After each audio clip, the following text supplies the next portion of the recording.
I'm Dr. Orion Taraban, and this is PsycHacks, Better Living Through Psychology. And the topic of today's short talk is timing. So let's be real. A great deal of successful dating comes down to being in the right place at the right time. If you know someone who is single and doesn't want to be, send this episode to him or her. It will explain a lot.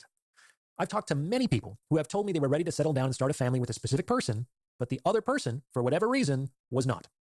A relationship in which the timing is off is not going to get very far, and the distance it does travel will be paved in pain. Both parties more or less have to be on the same page for a relationship to progress, at least if they're acting under honest pretenses. People will cope with the situation and tell themselves that they met the right person at the wrong time. And while this might sound nice, I don't actually believe in this idea. Like, in my opinion, the right person at the wrong time is not the right person.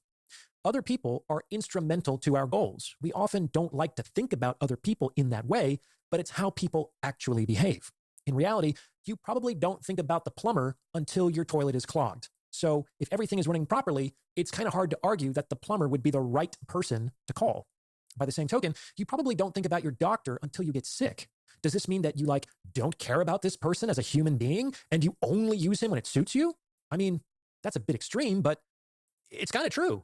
And of course, the only reason you can use the doctor is because he wants to be used in that capacity. And he probably doesn't want to hear from you when you don't have a problem, as that would take time and attention away from the people who actually need his services.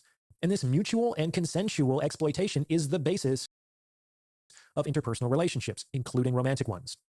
People want and need things from each other, and that includes wanting and needing things from each other in sexual relationships. People have goals in the game of mating and dating. Goals that range from, I want to get laid tonight, to, I want to find my forever person.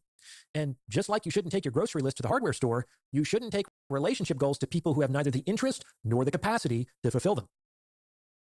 Of course, this would be easier to do if everyone were consciously aware of their goals, honestly communicated them to each other, and didn't change them over time. However, this is rarely the case, especially this last one. I've lost track of the number of consultations I've done with women who tell me that they're struggling to meet a man now that they're ready to settle down. And when I review their relationship histories, I always learn that they've turned down multiple guys for marriage in the past because they weren't ready. And these women generally don't think of themselves as bad people for turning down these men, but they can believe that the men they're dealing with now are leading them on. It's like, no, you can't have it both ways, right? In any case, my point is that timing in dating is really important, and you can't really move forward with someone who doesn't share your goals. And what this means is that when it comes to marriage, when it comes to settling down, so much of this is musical chairs. You remember musical chairs, right? N-1 chairs are lined up in the center of a room, and all the players walk around while the music plays. And when the music stops, everyone tries to grab the first available chair and sit their butt down. Anyone left standing is eliminated, so the competition becomes fierce when the music stops. I'm sure you've played the game at some point in your life. Dating is a lot like musical chairs. However, the music runs out at different times for different people.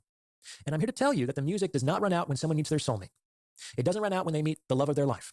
And it doesn't run out when they meet the best man or woman they're ever going to meet. Wouldn't that be nice, right? No, the music runs out when they get tired of dating. That's when the music stops. It stops when they think, oh, this is a drag. I've been ghosted again. Oh, another boring, arrogant, unattractive date. Another expensive night out for no chemistry. Another 6-month situationship that got my hopes up. I'm tired. I'm tired of this effort, this disappointment, this uncertainty. I don't want to do this anymore. I'm ready for my forever. I'm ready to settle down. That's when the music stops. And that's when they start looking for a chair. Welcome to Wix Harmony. Take the speed of AI and pixel level control. Ready to implement what you've learned here in your own life? Then you need the Captain's Quarters, my private community for individuals ready to put PsycHacks to work. Participate. If you're ready to ascend to your captaincy, or you just want to hear all the stuff I can't say on YouTube, then the Captain's Quarters is for you. Hope to see you on board.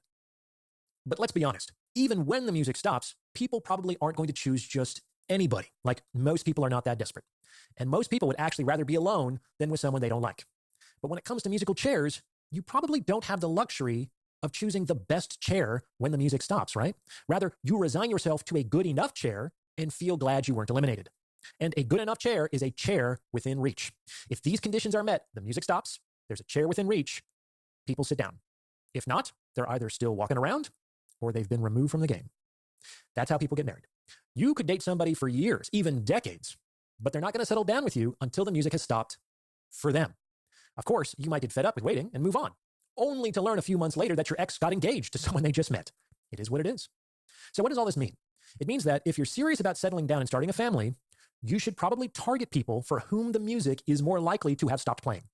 And like it or not, this is generally either young people, people for whom the music never really got started, or older people, people who are tired and ready to stop circling. For example, a 25-year-old woman who wants to settle down should probably target older men. Most 25-year-old men do not have their shit together. So even if they share her goal, and many of them won't, they might struggle with the practical assumption of responsibility such a commitment entails. By contrast, a man, say, 20 years older is much more likely to have cultivated his wealth and status and maturity and lifestyle. However, at this stage, he's not looking for a partner. I mean, he's already built everything himself, but he may be looking for a woman to give him children as he is now more concerned with his legacy. Ideally, women kind of split the difference. The best men to target for marriage are on the up and up. He hasn't fully arrived yet, but he's on the upswing and should be arriving soon. This can take about 10 years of work. So depending on when he got started, this is likely to occur in the late 20s, early 30s. Most responsible men will not consider becoming a father and a husband until their lives start to work. And once their lives start to work, they typically want to share that with women. Of course, if their value gets too high and their sexual optionality increases too much, they are unlikely to settle down with any one woman because the opportunity cost gets too high. So there is like this golden window in which women can act with the greatest effectiveness as men responsibly think about starting a family when things start to improve. On the other hand, women's music tends to stop when things start to decline. The competition is getting tougher and younger.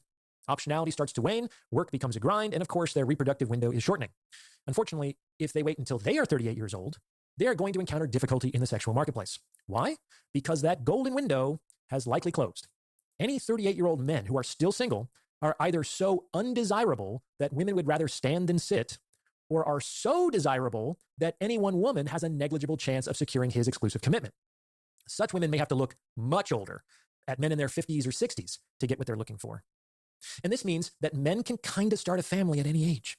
They just have to be willing to do so with a 38-year-old woman. The music has almost certainly stopped for women in their late 30s, so they're very likely to be family-minded. And if you're in your 60s, a 38-year-old is still plenty young. Both parties will likely have been around the block, but whether that means they come with baggage or with wisdom depends on the individuals involved. In any case, dating is a big game of musical chairs. People generally don't end up with their best option. Sorry to say it. They end up with the people within reach when the music stops playing. What do you think? Does this fit with your own experience? Let me know in the comments below. And please, as I mentioned at the top, send this episode to someone who you think might benefit from its message. I wish I heard this when I was younger, because it's word of mouth referrals like this that really help to make the channel grow. Other value propositions. Anyone looking to join my free weekly newsletter, where I do giveaways and